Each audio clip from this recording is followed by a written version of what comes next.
Well, Barry's taken a little calculated risk here, and he's left a slight angle on this red across the table. I think Ronnie might take this on.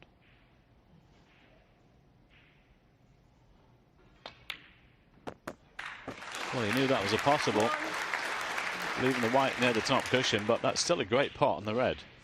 Can't tell you how good that is across the table. You have to be so accurate.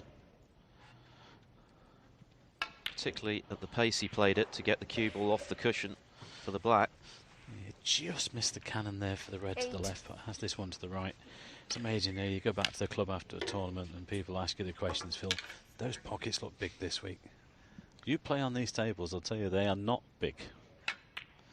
A normal club player, I keep saying, a normal club player, unless he's a top amateur, would struggle on these tables, not just with the cut of the pocket, but the pace as well.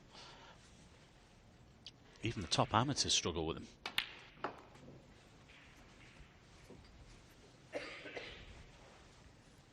But Ronnie's not struggling here. Back in prime position, 17. back in good form. He's concentrating well again and looking to take out this match. Has he gone too far? Might have done. Well, there's another example of the pace of the table. Just the merest touch of the cue ball and just flies away. So responsive. I think this one passes the blue though to the corner.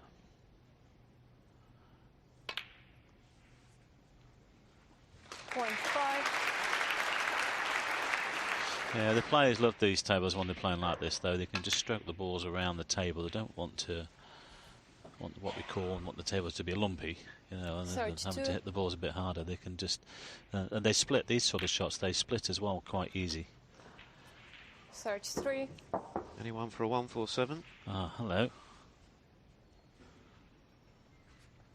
£10,000 this week, bonus, if one is made.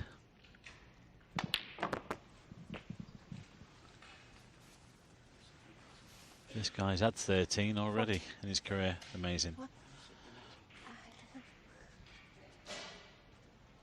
I think he's just asked the referee what the high break prize is or the maximum prize is. He did that once before he potted a red against Mark King and went on to make one. Yeah, well, it was Glasgow, and actually he refused to pot the last black, didn't he? And it was only up to Jan Verhaert to say, come on, Ronnie, we need this last black in, which he did in the end.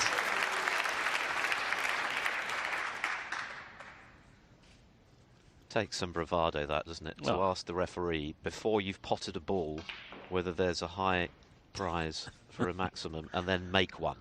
Yeah. I mean, that is arrogance. I think it's called confidence in your own abilities. Touching ball. 48. We talk about that word, don't we? But there's a fine line, Phil, between 49. confidence and arrogance, isn't there? But I know he what you definitely mean. crossed it that day. Yeah, he did. I think it was only £4,000 that day. He said, oh, I can't be bothered with the black. In fact, in the end, he did pot it. One or two people were not happy the way things went, but in the end, he actually gave the money to charity. 56. Which was very good of him. 57. Well, he might as well be down the club practicing here, O'Sullivan. But you wouldn't bet against him doing it. No, not now. 64. He's just asked our referee to hurry up a little bit. 65. I'm in the groove. Get this black onto the spot a bit quicker. It's amazing how quickly things change, isn't it? It only seems like a few minutes ago that Pinches had that opportunity for a 2-1 lead. At that stage, O'Sullivan was steaming mad with the way things were going. Now, 73. he's a picture of serenity. Playing to the crowd. Almost over the winning line in the match. But he's thinking about the maximum for sure. Certainly is. Yeah. I think he's still asking, though. He's asking our recorder as well. How much is it?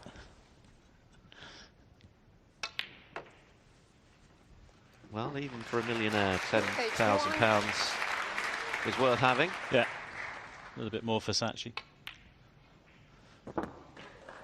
It's on. It's definitely on.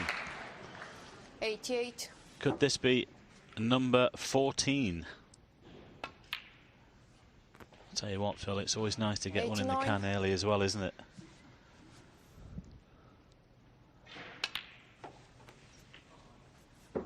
Well, enjoy this guy while you can, because 96. you don't see his like very often.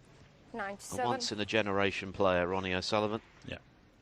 In fact, he may be an even rarer breed than that. There's the century. Just genius, really. 104. Could have done with a little bit more there.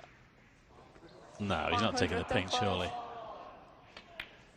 Well, there's the other side of Ronnie O'Sullivan, the perverse side. 111. Going for a 146 instead. I don't think he's ever had a 146, has he?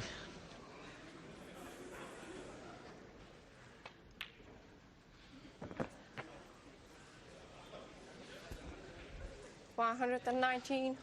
Well, he'll still be in the tournament. There's plenty of time to make one, I suppose. 121. But he's going through into the second round in style. 128. Well, it won't be a maximum, but it's still a break of the most sublime quality.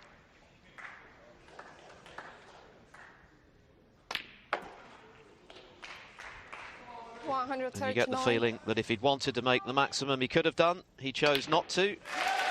Controversial in some people's eyes, but that was just absolutely magnificent. Ronnie O'Sullivan finishes with a flourish, a 146 clearance, which might well have been a 147 had he chosen the black. Instead, he chose the pink, but he threw 4-1.